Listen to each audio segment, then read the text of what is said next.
Hello everyone, very good morning to all. So आज एक case करेंगे हम। ये केस एक लेडी का है, मेरे फ्रेंड की वाइफ का केस है ये। सो वो मेरे क्लिनिक में आई और जैसे ही वो मेरे क्लिनिक में आई तो मैंने देखा कि उसकी आइज़, उसका पूरा फेस स्वेल था, बॉडी एकदम स्वेल थी और बहुत स्लोली स्लोली चल रही थी और मैं देख रहा था कि चलने में वो ब्रीथलेस फील कर रही है। तो मैंने आया और उसने बताया कि यार देख ले, इसको बहुत तकलीफ़ है बहुत दिनों से, पिछले 3-4 महीने से, मतलब इसको थोड़ा भी चलती है तो इसको बहुत सांस फूलती है, मतलब बॉडी में हमेशा दर्द बना हुआ है, बहुत तकलीफ़ है, रात रात भर सोती नहीं है, बेचैनी रहती है, घबराहट रहती है, सर में दर्द रहता है, गले में दर्द रहता है। तो दवा किया, मतलब आराम नहीं हो रहा है। तो मैंने बोला कि ठीक है, कुछ रिपोर्ट किया, टेस्ट किया था? तो बोला कि नहीं, टेस्ट तो कुछ नहीं किया, मगर डॉक्टर ने बोला था कि करना पड़ेगा। तो मैं बोला एक काम कर, इसका पहले थायराइड चेक कर ले वाइफ का, फिर मुझे बता। तो उसने नेक्स्ट डे थायराइड चेक किया और उसका जो TSH था वो 10.2 था। ठीक है, तो वो काफ़ी हाई था। तो मैंने उसको बताया कि ठीक है, उनको थायराइड है। तो वो रिपोर्ट लेने आया रात को, तो बोला कि एक तू इसको होम्योपैथी चालू कर, और क्योंकि ये पहले भी तूने एक बार दवा दिया था और ये तेरी होम्योपैथी से ये ठीक हो गई थी। तो एक्चुअली ये क्लिनिक मेरे डैड के क्लिनिक में आया था। सो मैंने बोला ठीक है, लेके आना, मैं देखता हूँ। तो बोला कि पहले मैं बता देता हूँ यार कि ये बहुत कुछ दिनों से ना, ये बहुत मतलब बहुत परेशान कर रही है। मतलब मैं इसको समझा रहा हूँ कितना, मगर ये समझ नहीं रही, इसकी हालत इतनी ख़राब है, इसके पास ताकत नहीं है, रात रात भर सोती नहीं है, बेचैनी, घबराहट, पसीना इतना आता है, गले में दर्द ऐसा रहता है, बॉडी सुस्त रहती है, बच्चे को छोड़ने जाती है 10 कदम चलने में इसको इतना दम लगता है। मगर ये बार बार बोलती है मुझे, इसको एक लड़की है और मेरे ख्याल से 4 साढ़े 4 साल की लड़की है, और ये पिछले 2 महीने से रट लगा रखी है कि इसको एक बच्चा चाहिए, इसको एक एक और बच्चा करना है। और मैं इसको समझा रहा हूँ कि तेरी अभी कंडीशन नहीं है, मतलब ऐसी कंडीशन में करना भी ठीक नहीं है, ऊपर से इतनी तकलीफ़ में कैसे करेंगे और तू कैसे मैनेज करेगी, तो थोड़ा सेटल ठीक होने के बाद। मगर ये नहीं, मगर इसको बच्चा चाहिए, बोले मेरे को बच्चा चाहिए बस। रोज़ मेरी इसी बात को लेके रोज़ मेरी खटपट होती है, रोज़ लड़ाई होती है। मैं इसको समझा समझा के थक गया हूँ कि ऐसा कुछ भी नहीं है, हम दूसरा बच्चा कर लेंगे, 1 आध साल रुक जा, आराम होने के बाद, तेरी कंडीशन सही होने के बाद। मगर वो सुन नहीं रही है, मैं उसको समझा समझा के थक गया हूँ, एक बार तू समझा दे, मैं इसको लेके आऊँगा। तो वो आई और मैंने बोला क्या परेशानी होती है। तो लेडी आई और वो पूरा पसीना पसीना ऑलरेडी, क्योंकि बिकॉज ऑफ थायराइड बढ़ा था और बॉडी स्वेल थी। तो बोली मेरा शरीर पूरा भारी भारी लगता है, ऐसा बहुत ऐसा लगता है कि कितना मेरा वज़न बढ़ गया है, और बहुत दम लगता है, मैं 10 कदम चलने में ना मेरे को इतना बहुत सांस उखड़ती है, और पूरे शरीर में दर्द रहता है, मतलब मैं थोड़ा भी काम करूँ ना तो मेरे को ज़रा भी काम कर नहीं पाती हूँ। और रात को नींद भी नहीं आती है, बहुत घबराहट सी रहती है, दिल बहुत धक धक करता है। सो मैंने बोला क्या टेंशन है? तो बोले टेंशन नहीं, कुछ नहीं, बस आप इस शरीर को हल्का कर दो, ये शरीर को ऐसा दबा दो कि हल्का हो जाए, तो मैं थोड़ा चल सकूं। तो मैं बोला और किसी बात का स्ट्रेस है, और कुछ टेंशन है? नहीं, और कुछ टेंशन नहीं है, बाकी एक टेंशन है जो आप इनसे पूछ लो। मैंने बोला इनसे पूछ लो मतलब? बोला कि आप ये आपको बताएंगे कि मुझे क्या टेंशन है। तो मैंने बहुत पूछा मगर वो बताई नहीं। तो मेरा ठीक है, मैं उनसे पूछ लूँगा। तो मैंने बोला कि क्या मतलब, इसको लेके, तकलीफ़ को लेके मन में क्या आता है? बोले कि मन में कुछ आता नहीं है, बस ये क्या है, पिछले 3-4 महीने से देख रही कि मेरा शरीर एकदम बहुत वजन सा हो गया है, बहुत भारी सा हो गया है, और मैं कुछ काम थोड़ा भी कर लेती हूँ तो मेरे को बहुत थकान आ जाती है, शरीर में बहुत दर्द बना रहता है, मतलब एकदम को ऐसा लगता ही नहीं कि बॉडी फ्री है। तो फ्री हो जाए ऐसी दवा दो, हल्की हो जाए ऐसी दवा दो। तो मैंने बोला ठीक है। मैंने बोला कि अभी एक ही बच्चा है ना? बोला हाँ एक है। तो बोला दूसरा करना है? बोले हाँ मुझे करना तो है डॉक्टर साहब, यही तो टेंशन है, ये मेरी बात सुनते नहीं है मुझे। मैंने बोला कि क्यों इतना घाई है आपको? अभी तो नहीं, पर मुझे अभी करना है डॉक्टर साहब, अभी मुझे एक लड़की है, मुझे एक लड़का चाहिए, बस मुझे वो चाहती हूँ मैं हो जाए। मैं बोला इतनी तकलीफ़ में आप कैसे कर लोगे? इतना तकलीफ़ हो रहा है आपको, कैसे सहन कर पाओगे? मैं कर लूँगी डॉक्टर साहब, बस मुझे वो एक लड़का चाहिए, मुझे एक बच्चा चाहिए, आप इनको बोलो प्लीज़ कि मुझे एक बच्चा दे दे। तो मैंने बोला ठीक है, चलो मैं दवा देता हूँ, दवा देने के बाद मुझे आप बताइए ठीक है कैसा लगता है। तो मैंने उसे दवा दिया, 30 पोटेंसी में मैंने उसे दिया, वाटर में 5 डोज दिया 10-10 मिनट्स में। मैंने बोला कि आप मुझे 15 दिन में बताना। तो 15 दिन में जैसे ही वो मेरे क्लिनिक में आई, एंड जो फेस एकदम डल था, एकदम सुस्त, एकदम हंसते हुए, एकदम सज के, एकदम तैयार होके अच्छे से फर्स्ट क्लास आई और फटाफट आई मेरे क्लिनिक में और एकदम खुश होके बोली। मैंने बोला कि कैसा है? तो बोले आपको मेरे को देख के तो लग ही रहा होगा कि कैसा लग रहा है। बोले पहले से मुझे बहुत अच्छा लग रहा है, मैं बहुत मतलब जो मैं चल नहीं पाती थी, थकान बहुत लगती थी मुझे, वो काफ़ी कम हो गया, 30-40% बोले मुझे आराम लग रहा है, अब मैं चल पा रही हूँ, दर्द बहुत कम हो गया है, सूजन भी मुझे पहले से कम लग रहा है, शरीर मेरा हल्का लग रहा है, जो मुझे बहुत भारी वजन लगता था। तो मैंने बोला अच्छी बात है, और कुछ रात को नींद आ रही है? बोले हाँ, एक दिन छोड़ के आ रही है मगर पहले जैसा घबराहट बेचैनी नहीं है। मैंने बोला ठीक है। फिर से मैं उसको 15 दिन का दवा दिया, 15 दिन के बाद बुलाया, she was quite much better. बीच में एक एपिसोड हुआ था जहाँ ज़्यादा तकलीफ हुई थी दर्द का, वो अपने आप नेक्स्ट डे कम हो गया, तो रिपीटेशन की ज़रूरत नहीं पड़ी। मैंने फिर से उसको बोला कि 1 महीने के बाद, 2 महीने के बाद मैंने उसका रिपोर्ट किया, 2 या ढाई महीने के बाद उसका रिपोर्ट जो 10.2 था वो रिपोर्ट उसका 10.2 से 2.5 TSH उसका 2.5, 2.5 मंथ में उसने चेक किया था, उसका 2.5 हो गया। ठीक है, उसका वेट जो 85 kg था वो 78 kg आ गया, 7 kg रिड्यूस हो गया। ठीक है, तो उसका थायराइड की वजह से जो बॉडी स्वेल हुआ था वो काफ़ी रिलीफ हो गया। ठीक है, ये केस मेरे पास 4 महीने 5 महीने, क्योंकि मेरे फ्रेंड का केस था, मैंने बोला कुछ करने की ज़रूरत नहीं है, अब ये ठीक हो जाएगी। तो एक डॉक्टर ने बोला था कि थायराइड की गोली चालू करना पड़ेगा आपको ज़िंदगी भर। मैंने बोला कुछ करने की ज़रूरत नहीं है, थायराइड कम हो गया है, अब कुछ नहीं, सिर्फ वेट एंड वॉच करना। और थोड़ा 6 महीने के बाद, 4-5 महीने के बाद मैंने उसको कंसोल किया कि अभी आपको ठीक लग रहा है, अब 5 महीने के बाद या 2-3 महीने के बाद आप प्लान करो और आप सेकंड बच्चे का, बेबी का प्लान कर लेना, कोई दिक्कत नहीं, मैं वो कर लेगा, कोई प्रॉब्लम नहीं। थोड़ा तबीयत भी अभी अच्छी हो गई आई, थायराइड भी कम हो गया, तो आप 2 महीने बाद या 3 महीने बाद आप प्लान कर सकते हो। तो वो खुश हो गई, बोली ठीक है डॉक्टर साहब। फिर ऐसे करके 4-5 महीने बाद वापस से उसने एकदम तकलीफ़ एकदम नॉर्मल हो गई, मैंने मेडिसिन बंद कर दिया।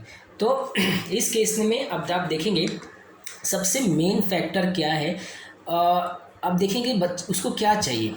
उसको एक बच्चा है, एक गर्ल है, उसको एक मेल चाइल्ड प्रोड्यूस करना है, एक मेल चाइल्ड उसको चाहिए। और यही ज़िद की वजह से, यही रट की वजह से वो पिछले 2-3 महीने से अपने पति से झगड़ा कर रही है, जबकि आप देखोगे उसकी कंडीशन नहीं है कि वो चाइल्ड को बेयर कर सके, बिकॉज थायराइड बढ़ा हुआ है एंड बॉडी पूरी स्वेल है, बॉडी में पेन है, नींद नहीं है।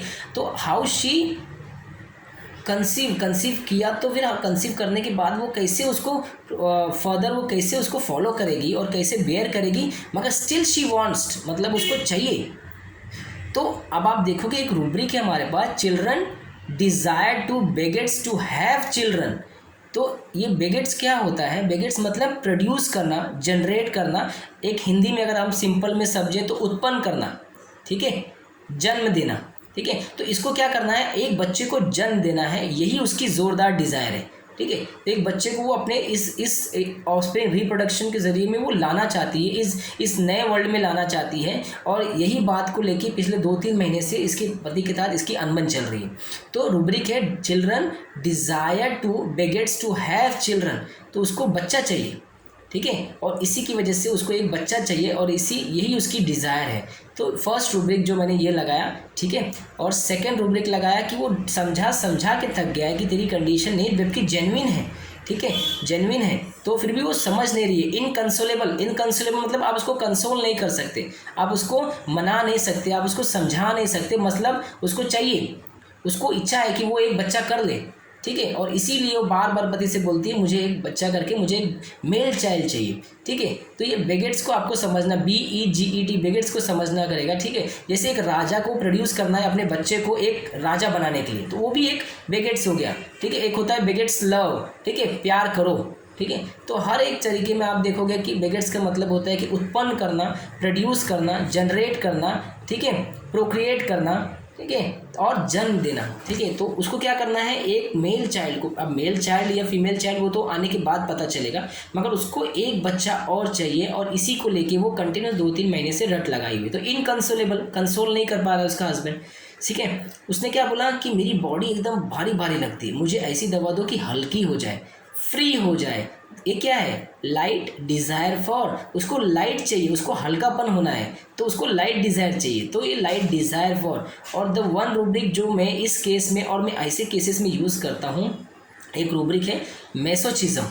ठीक है, मेसोचिज्म जो रूब्रिक है, अब आप देखोगे मेसोचिज्म हम कब लगाते हैं। मेसोचिज्म एक ऐसा एक्ट है, ठीक है, to derive a sexual act जिसमें पेनफुल है, जिसमें सफरिंग है, और सफरिंग की वजह से जो सफरिंग और पेनफुल है वहाँ पेशेंट को प्लेजर फील होता है, वहाँ पेशेंट को अच्छा लगता है, वहाँ पेशेंट को अच्छा महसूस होता है, ठीक है। वो तकलीफ़ के ज़रिए पेशेंट को वो एक्ट करता है और उसमें उसको प्लेजर फील होता है, ठीक है। अगर आप देखोगे एक एग्ज़ाम्पल के तौर पे मैं समझाता हूँ कि जैसे अभी इसको देखिए, ये लेडी को इतनी तकलीफ़ है, ठीक है। एक उसको एक्ट करने के लिए भी उसको ये रिलेशन मेंटेन करने के लिए भी उसको उतना एनर्जी चाहिए जो उसके पास नहीं है, और जो कि पेनफुल होगा। उसकी बॉडी में इतना दर्द है, नींद नहीं है, बॉडी स्वेल हुई है, स्टिल उसको क्या चाहिए, इस तकलीफ़ में भी उसको बच्चा चाहिए, ठीक है। इस तकलीफ़ में भी उसे एक बच्चा करना है। This is मेसोचिज्म।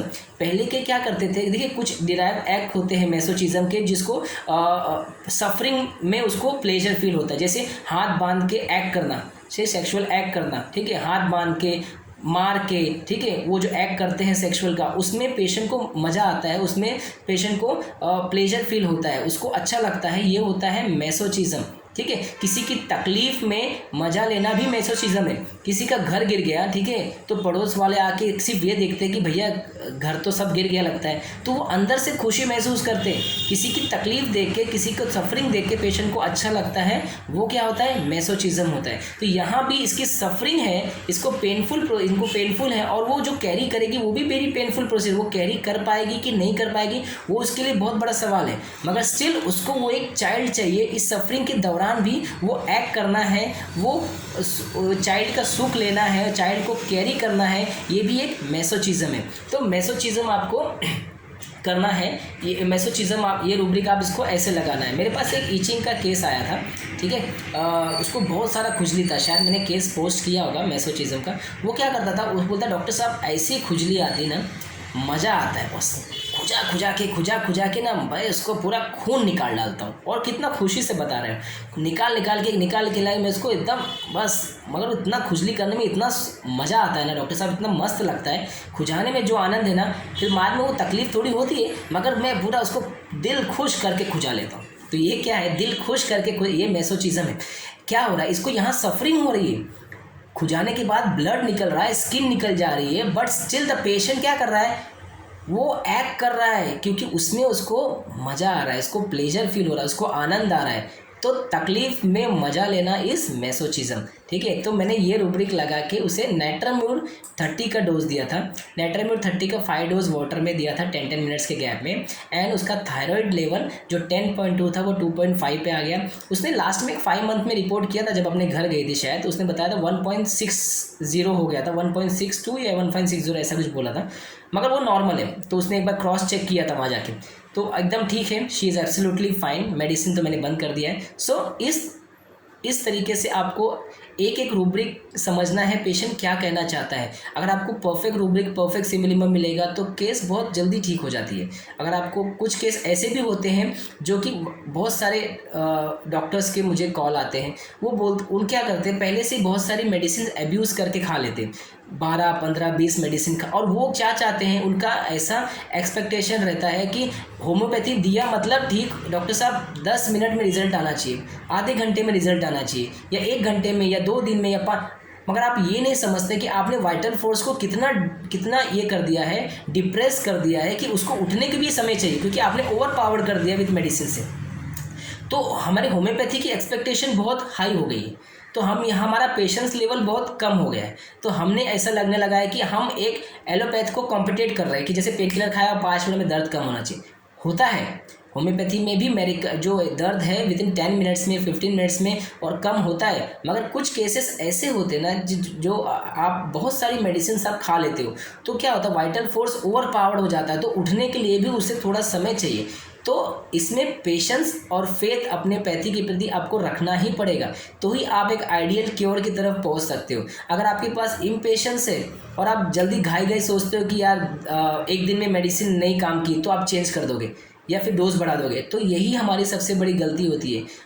ऑब्जर्व करना है, आपने जिस पे मेडिसिन दिया है उसके अंदर कैसा है, पेशेंट का एनर्जी लेवल देखना है। 1 दिन में तो कतई मेडिसिन चेंज नहीं करना है, ठीक है। हाँ, एक्यूट केसेस में मैं समझ सकता हूँ कि आप पोटेंसी बढ़ा सकते हो या रिपीटेशन में दे सकते हो।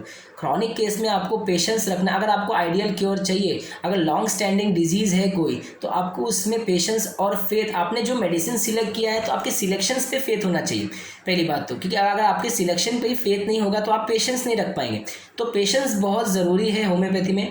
तो मैं आप सबसे रिक्वेस्ट करता हूँ, आप जब मेडिसिन प्रिस्क्राइब करते हो तो अपने प्रिस्क्रिप्शन पे और अपने इस पे होम्योपैथी पे आप फेथ रख के आप मेडिसिन दीजिए। डेफिनेटली मेडिसिन काम करेगी, नहीं करेगी तो आप फिर से उसको एनालाइज करते रहिए, डेफिनेटली आपको कहीं ना कहीं क्लू मिलेगा। ठीक है, तो नेक्स्ट टाइम हम इसी मज़ेदार वीडियो के मज़ेदार रूब्रिक्स के साथ फिर से नए केस के साथ मिलेंगे। Thank you so much.